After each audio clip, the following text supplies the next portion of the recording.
नमस्कार, माझे नाव वैष्णवी गणेश सरदे. शाळेचे नाव जिल्हा परिषद केंद्रीय प्राथमिक शाळा वाली. मी इयत्ता 3री शिकते. आज मी सावित्रीबाई फुले यांच्याविषयी 2 शब्द सांगणार आहे. स्त्रियांच्या शिक्षणाची खरी कैवारी सावित्री, तुझ्यामुळे शिकली आज प्रत्येक नारी. समाजाला जिने दिली ज्ञानाची सावली, धन्य ती क्रांती ज्योती सावित्री माऊली. आज 3 जानेवारी सावित्रीबाई फुले यांची जयंती आहे. त्यांची जयंती आज आपण साजरी करीत आहोत. त्यांचा जन्म 3 जानेवारी 1831 रोजी झाला. पुण्यात भिडेवाड्यात त्यांनी मुलींची पहिली शाळा काढली.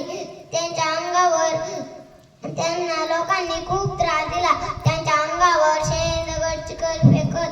त्यांच्यामुळे आज मुली शाळेत जात आहेत. त्यांचा जन्मदिन बालिका दिन म्हणून साजरा केला जातो. जाता जाता एवढेच म्हणते सोसली अनेक यातना शिकवलंस तू स्त्रियांना धन्य होत आम्ही थोरवी तुमच्या गाताना. महाराष्ट्राची दिव्य ज्योती ओवाळू तिची आरती. नमन माझे सावित्री साधा